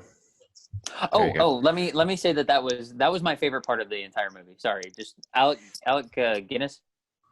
He was easily my favorite part. Like, I almost didn't recognize him at first. It took me a second to be like, oh yeah, that's him. I was like, where's Alice? Oh wait, he was Faisal. Okay. He's like Hollywood's one exception to complaining about whitewashing. People are like, he's so great. Like, I think he got at least an Oscar nomination for it, because it was every nomination. Yeah, without a doubt, favorite part of that movie was him. I know he was in it, little sprinkle, but very good. Sorry. That's okay. To next week. So, Bridge on the River Kwai. David Lean, Alec Guinness. It's a good movie. I actually like this better than Lawrence of Arabia. So, that's just me. Okay, so moving on to next week. Next week is going to be, unless you guys have any other things, is going to be Ma Rainey's Black Bottom, which is the last movie by Mr. Chadwick Boseman. Sorry. That comes out Friday, I believe, the 18th. So, unless you guys have anything else. I am got the great privilege of going to see Monster Hunter this Friday night. So that'll be probably not the worst movie of the year, but I've got a spot saved on my list if I need it. It is Paul W.S. Anderson, so it's probably somewhere in there. Yeah, I don't know anything else that's coming out this week. I'm gonna try. I was looking ahead because I was trying to see if I can come up with some other suggestions, and I couldn't. There is another film coming out this week, which is I think about like a family vacationing who gets attacked by wolves, called Monster Hunter, coming out the same weekend as Monster Hunter. So I'm gonna watch both of those, so I can watch the Monster Hunter movies. Awesome. Like, which Monster Hunter did you watch? Yes. The good one. Well, hopefully between now and next week, I'll be able to obtain a copy of Tenet, so I'll be able to give my thoughts on that. Watched it again last night. I thoroughly enjoyed it the second time around. Because you guys know I tried to go back to theaters and watch it, and it was deafening. The sound is still terrible. I've come to the conclusion that it's not the theater. The sound is terrible, but the movie's very enjoyable once you sit back and you don't have to think too hard at all. Did you put the subtitles on? No, I should have. I thought it'd be better, and then we were halfway through the movie, and I was like, "Oh, I missed that line, that line, that line, that line, and that line." Same ones the first time. Yeah, and they were all Robert Pattinson's. There were a couple lines where I caught it, and I was like, "Oh, crap! This whole subplot makes sense now." But why would you deliver that line loudly when you're doing your rich person catamaran sailing sequence from a wide shot when Kenneth Branagh? So. Some really questionable mixing choices. So I think Tenet will get an Oscar nomination and probably win, and I think Sound of Metal won't, and that's an upsetting thing to think about. It is. Dang it, Ryan. Now I have to go buy it. I'm gonna go buy it tomorrow. You can log into my Voodoo. Okay, cool. You probably still have all my information. What's your social again? Is that free for everybody? Because I haven't seen this, and I was literally gonna like Redbox this. That's fine. Here, let me just text you guys. I went to the Redbox today, but they only had it on DVD at mine, and I was like, I'm not going to watch this on DVD. I need the Blu-ray copy. Well, I'm going to be getting it regardless because I feel, even though I thought it was confusing, like I need to watch it again, and I kind of, just for the sake of being a Christopher Nolan, I think I should have it in my collection. So I'm going to get it regardless.